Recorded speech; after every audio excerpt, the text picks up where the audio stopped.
각자의 삶의 자리에서 또 수고하시다가 오늘 이 자리에 나오신 우리 성도님들을 환영합니다. 오늘 이 저녁에 우리가 두 손을 모아 간절히 기도할 때에 하늘의 평안이 여러분의 마음 가운데 가득히 임하기를 간절히 소망합니다. 오늘 우리가 함께 묵상하고 은혜를 나눌 말씀은 누가복음 8장 43절에서 48절에 기록된 예수님의 치유와 구원의 사건입니다. 누가복음 8장 43절부터 48절에 있는 말씀. 이에 12해를 혈루증으로 앓는 중에 아무에게도 고침을 받지 못하던 여자가 예수의 뒤로 와서 그의 옷가에 손을 대니 혈루증이 즉시 그쳤더라.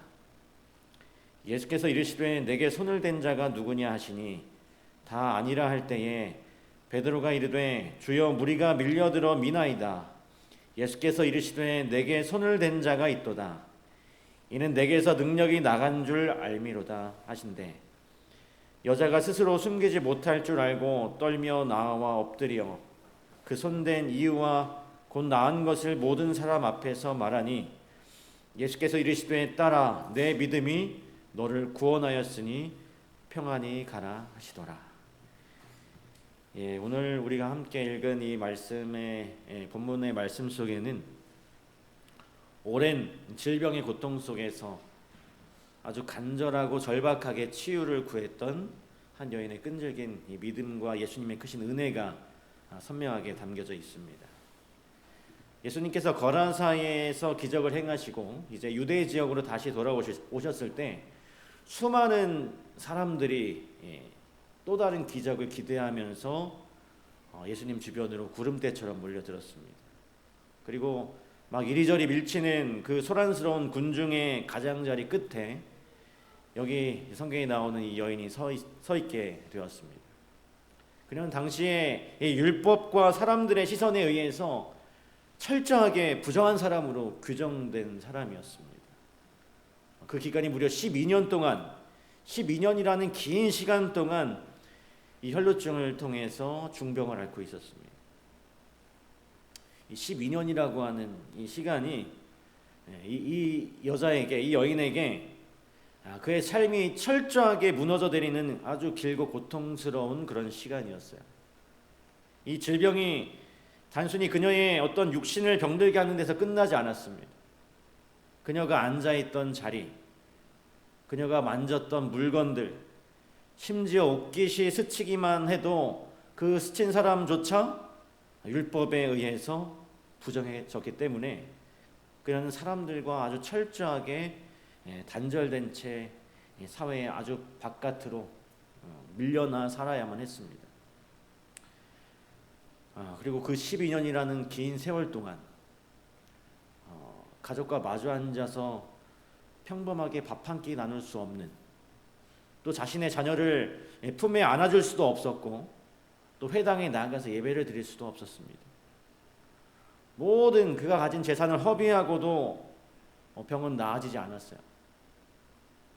이제 그녀는 철저하게 인생의 그 벼랑 끝에 몰리게 되었던 것입니다.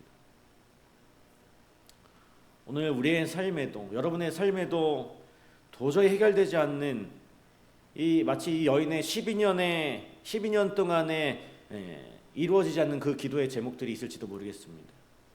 아무리 기도하고 또 눈물로 매달려도 응답되지 않아서 덜컥 포기하고 싶은 그런 순간들이 아마 여러분들의 삶에 있었을지도 모르겠습니다. 그렇게 응답 없는 침묵의 세월 속에서 우리는 지쳐 쓰러져서 마음이 무너져 내리는 것이죠. 그런데 이 깊은 절망의 늪에 빠져 있었던 그녀의 귀에 어느 날 예수님에 대한 소식이 들려지게 되었습니다. 소경을 눈을 뜨게 하고 또 운둥병자를 고치셨다는 그 놀라운 기적의 소식이었어요. 그녀의 굳게 닫힌 그 마음 속에 예수님을 향한 간절한 소망이 다시 피어오르게 되었습니다. 그리고 그녀는 오직 예수님만을 바라보면서 무거운 발걸음을 옮기게 되었어요. 그러나 그에게 마주하는 그 현실은 그녀의 간절한 그 결심조차 쉽게 허락하지 않았습니다. 행여나 자신의 어떤 부정한 병이 들킬까 두려워서 길을 비켜달라고 하지도 못했어요. 시대서망에 보니까 내가 그분의 겉옷자락에 내 연약한 손만 대어도 구원을 받을 수 있겠다라고 그녀는 생각하고 있었습니다.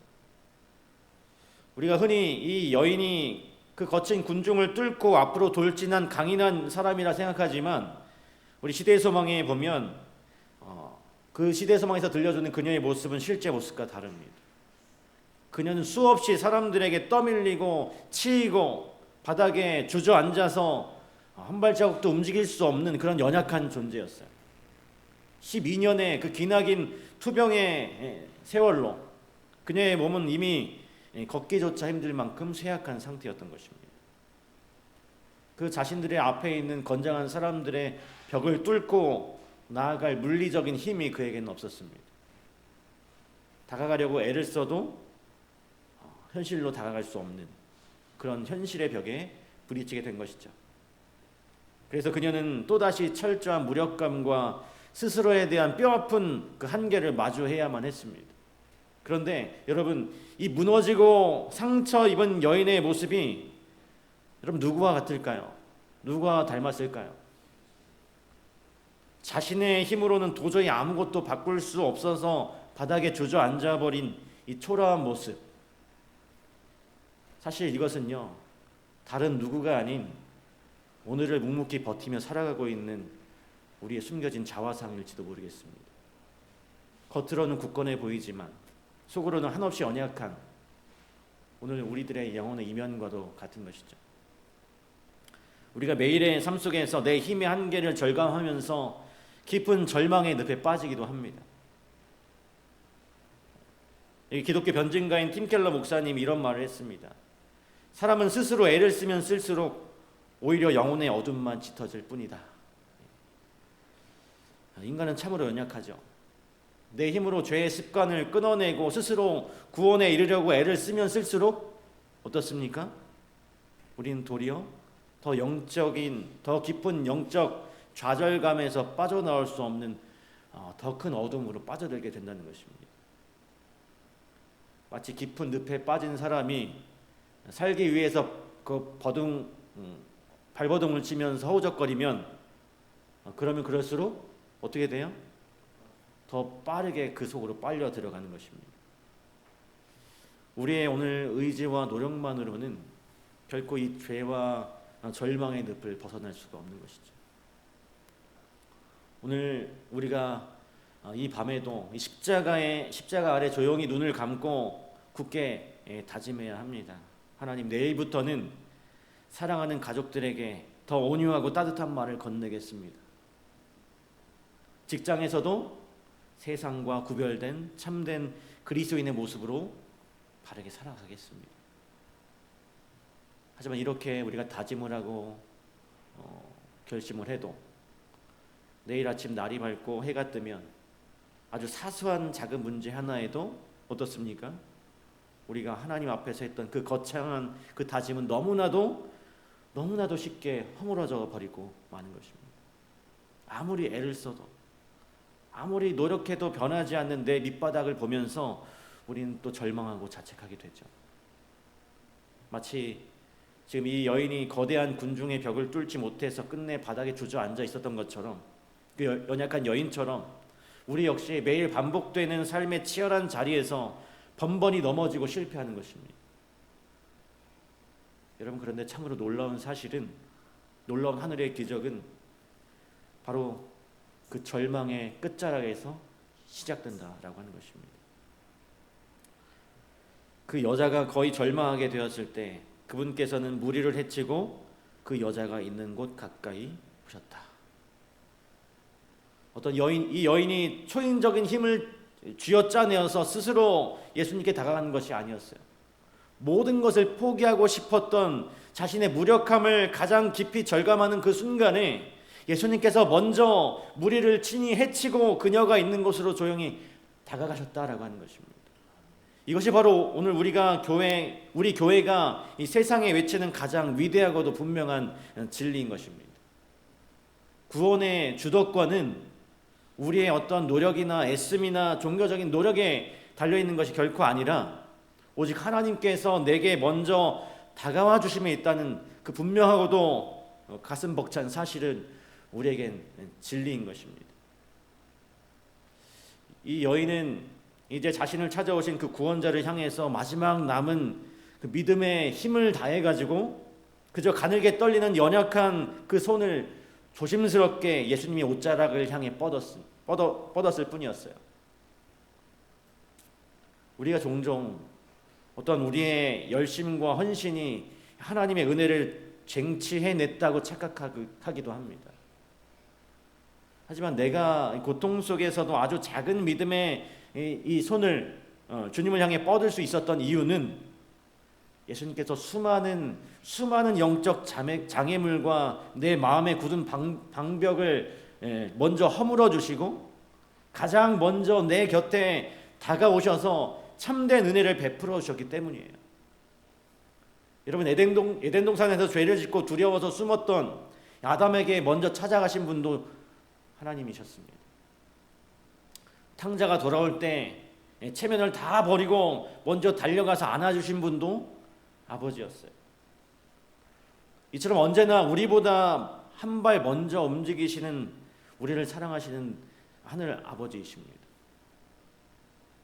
그리고 마침내 그 가냘펐던 그 여인의 떨리는 손이 예수님의 그 겉옷자락에 가만히 닿았을 때, 그러자 무려 12년 동안 그녀의 삶을 갉아먹었던 그 지독한 그 저주의 근원이 예수님의 능력이 덮이는 그 즉시에 거짓말처럼 그 병이 깨끗이 나음을 입었다라고 하는 것입니다.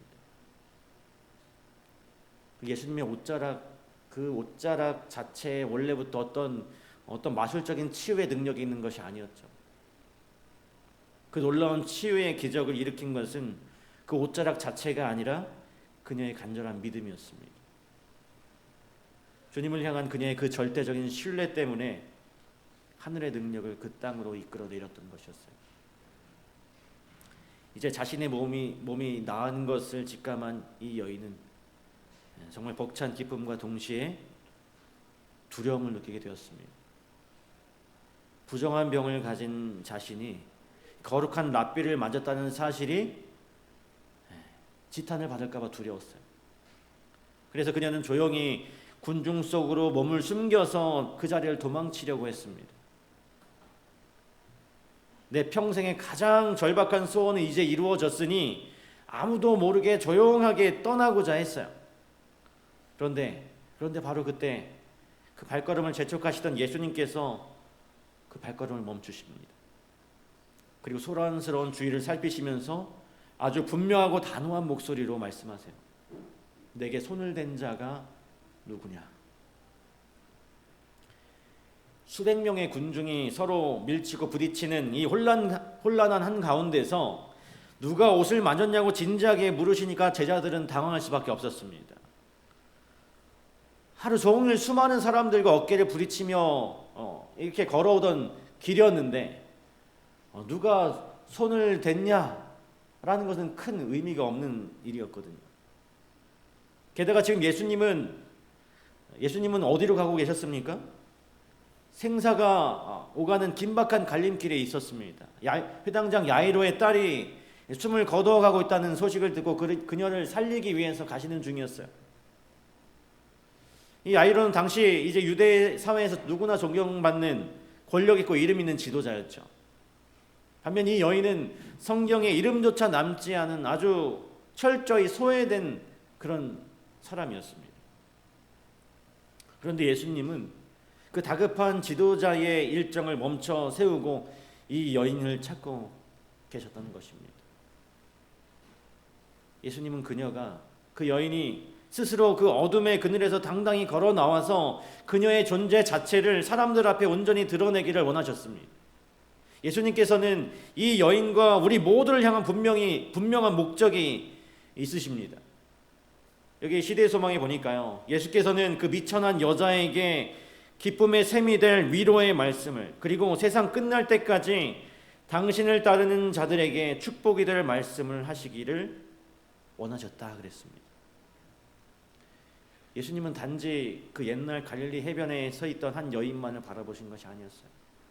시간과 공간을 넘어서 오늘 지금 이 화요 기도회 자리에 있는 우리들, 세상 끝날까지 주님을 따를 우리 모두에게 주실 축복의 말씀이 있으셨던 것입니다. 만약 이 여인이 훔치듯 이 병만 고침을 받은 채 도망가서 평생을 다시 숨어 살았다면 어떠했을까요? 그녀는 평생을 예수님의 능력을 훔친 이 죄인이라는 죄책감에 시달리면서 언제 이 병이 다시 재발할지 모른다는 두려움에 갇혀서 지낼 수밖에 없었을 것입니다. 예수님은 그녀의 겉으로 드러난 육신의 질병만을 고쳐주신 것을 원치 않으셨어요. 12년 동안 그가 얼마나 철저하게 외롭고 단절된 삶을 살았습니까? 사람들의 시선에 찢겨진 그녀의 마음과 영혼의 상처까지 완벽하게 치료해 주시기를 원하셨습니다. 그리고 예수님이 걸음을 멈추신 가장 중요한 이유는 이 믿음의 본질에 대한 가르침이었어요. 당시 예수님 주변에는 수많은 사람들이 있었고 수많은 사람들이 예수님의 옷자락을 수백 번 스쳤지만 기적은 없었습니다. 오직 절박했던 이 여인에게만 예수님의 능력이 흘러들어갔어요. 그분을 단순히 세상의 구주로 받아들이는 명목상의 믿음은 결코 심령의 치유를 가져올 수 없다. 우리에게 생명을 주는 유일한 믿음은 곧 그리스도를 내 개인의 구주로 굳게 믿는 살아있는 믿음이다. 예수님을 에워싸고 있던 수많은 무리는 그저 호기심 어린 구경꾼이었습니다. 머리로만 예수님을 훌륭한 랍비로 인정하던 죽은 믿음의 사람들이었어요. 오직 벼랑 끝에서 자신의 전부를 내어 맡긴 이 혈루병 걸린 그녀의 손길만이 살아있는 믿음이었습니다.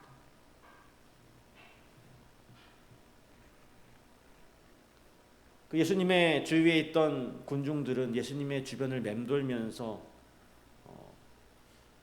그냥 손을 뻗어서 의미 없는 터치를 반복했을 뿐이었습니다. 하지만 자신의 생명을 건 이 여인의 터치는 예수님의 발걸음을 멈추게 하는 진짜 믿음이었어요. 주님은 수많은 군중의 소음 속에서도 그 간절하고 미세한 믿음의 파동을 느끼셨던 것입니다. 예수님께서 오늘 이 저녁에 우리 영혼의 깊은 곳을 향해 무겁게 물으십니다. 나의 사랑하는 아무개야, 지금 너의 믿음은 생명력을 품고 살아있느냐, 아니면 익숙한 종교 생활에 젖어서 의미 없이 나를 밀치기만 하는 무리 중 한 사람으로 서 있느냐. 우리는 매주 습관처럼 예배드리고 또 기도의 자리를 지키면서 신앙의 문화 속에 살아갑니다. 하지만 내가 절박하게 주님을 찾지 않아도 내 삶이 그럭저럭 흘러간다고 느낀다면 그것은 참된 평안이 아니라 영혼이 서서히 시들어가는 깊은 영적 위기일 수도 있다는 것입니다. 나는 진정 예수님을 내 삶의 유일한 구원자로 모시는 살아있는 그런 믿음이 나에게 있는가? 매 순간 그 여인처럼 내 영혼의 생명줄을 잡듯이 그분의 옷자락을 간절히 붙들고 있는가? 오늘 우리가 예수님의 십자가 아래서, 십자가의 은혜 아래서 우리가 가장 정직하게 마주해야 할 질문인 것입니다. 사랑하는 성도 여러분, 우리의 삶은 때때로 몹시 고단하고 버겁기도 합니다. 하지만 세상 끝날까지 우리와 함께 하시겠다고 하신 신실하신 우리 주님은 우리가 겪는 그 절망의 한가운데로 언제나 찾아와 주시는 분이에요. 내 사랑하는 자녀야, 험한 무리를 해치고 늦지 않게 내가 가장 먼저 내 곁에 다가왔단다. 그러니 이제 두려워 말고 내 그 연약하지만 살아있는 믿음의 손을 나에게 내밀어다오. 오늘 이 분명한 주님의 초청이 여러분의 마음속에 깊이 닿게 되기를 소망합니다. 두려움에 엎드린 여인을 향해서 예수님께서 따뜻하고 분명한 음성으로 선언하셨어요. 딸아, 안심하라. 내 믿음이 너를 구원하였으니 평안히 가라. 세상에 어떤 위로도 어떤 위로도 감히 줄 수 없었던 하늘의 깊은 평안이 그녀에게 그 한마디에 담겨 있었습니다. 그리고 그 여인은 비로소 육신의 고통 훌쩍 넘어서 그 영혼의 참된 안식과 자유를 얻게 되었던 것이죠. 살아있는 믿음으로 주님의 다가오심에 온전히 반응했을 때 주어진 아주 커다란 축복이었습니다. 이제 우리가 함께 개인기도 시간에 눈을 감고 기도할 때에 우리 두 손을 모아서 주님께 여러분의 어떤 상한 마음을 다 쏟아내게 되기를 간절히 바랍니다. 이 시간만큼은 이 거리를 두고 관망하던 그 무리들의 방관자적인 태도를 모두 내려놓으시고 마음을 다해서 생명줄을 뻗었던 그 여인의 절박한 마음으로 주님 앞에 엎드리게 되기를 간절히 바랍니다. 그리고 내일도 이어지게 되는 우리의 팍팍한 그 삶의 여정 속에서 이 사실을 꼭 기억하셨으면 좋겠어요. 우리가 고통의 늪에서 허우적거리기 전에 먼저 주님께서 찾아와 주신다는 사실, 그리고 그 크신 주님의 손길을, 그 구원의 옷자락을 온 마음을 다해 단단히 붙잡고 일어서는 우리 모두가 되길 간절히 바라면서 오늘 말씀을 마치도록 하겠습니다. 이 시간 우리 함께 개인 기도하는 시간 갖도록 하겠습니다.